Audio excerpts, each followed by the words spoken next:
Hi. I want to thank you for watching. I have such a good time doing these, and some of you have been kind enough to tell me how much you enjoy them, which is great. It's great to hear, and they're fun. And today we're going to talk about something that isn't fun, but we're going to talk a little bit about probate.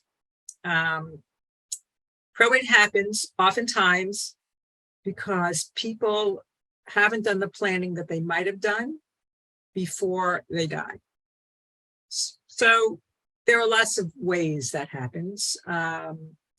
People own property. This isn't true in every state, but when people own property in Florida, there is a way to pass it on after they die, which circumvents the probate courts. Can do it without any involvement of a court. Just a simple filing of a death certificate.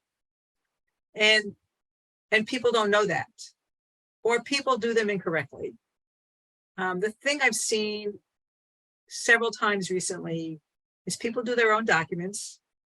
And I think I've said it before, I don't recommend it, but if you're going to do it, I really recommend you find somebody you trust who practices in the world of estate planning, and you have them review the document, because you may be signing something that you didn't intend to sign.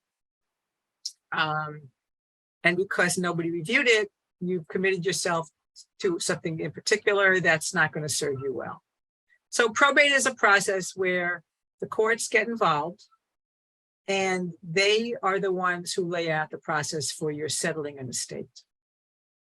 And people say, I've heard many times, if you don't have an estate plan, not to worry, because the state, whatever state you're in, or if you're going to be the Commonwealth of Massachusetts or the Commonwealth of Virginia, I think it's Pennsylvania is a Commonwealth too, they all have a plan.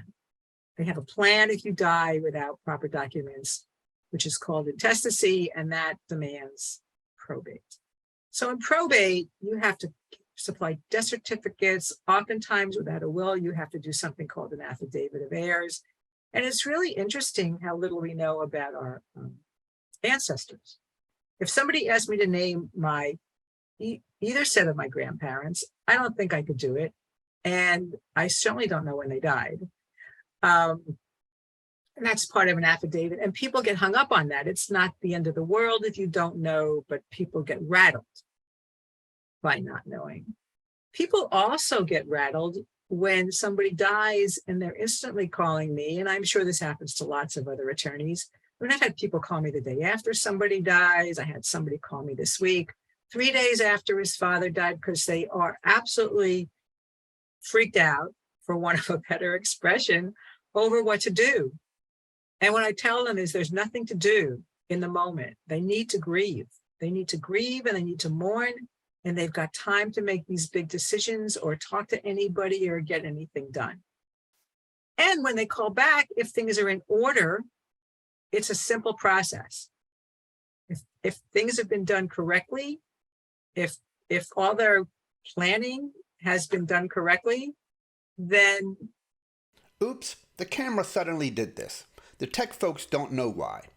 It worked fine once we restarted the computer, but this was a good take, so we're going with it. The color will be fixed on the next video.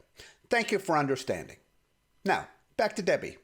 If all their planning has been done correctly, then they're good to go. But oftentimes it's not, and that's where the probate process comes in. So probate processes involves attorneys, it involves fees. Fees are based upon the size of the probate estate.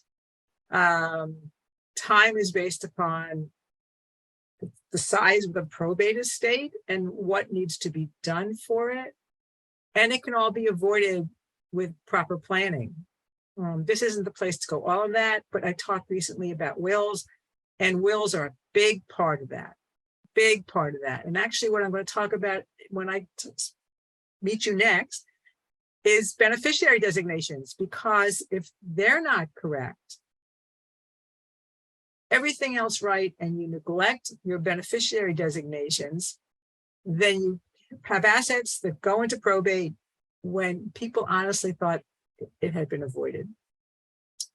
if you've got a plan, if you've got things in place and you work with an attorney that you like, that you want to call back and ask for a review, or you know that something's changed in your plan, or you know that you're not sure about whether you've got everything set up so probate will not be an issue, you want to call them. You want to call them and ask them to review your documents, tell them about anything you might want to change, but you want to call them just to be sure they're valid now, if God forbid you passed today. And since none of us are promised another day, another minute, or another hour, even though we live as if we're promised forever, it could be a really good thing to do. And peace of mind is a great thing to have. You know, the attorney will charge you or not to review them, but it's worth it, whichever way, just to know you've got things in order. That's enough of that for now. Meanwhile, I want to thank you for listening and watching. I really hope that if you like this, you like, comment, and share. If there's any question I can answer for you, I can answer questions about Florida specifically. I can give general information for other states because I'm not licensed anywhere, but just some general things that might apply that might give you some guidance.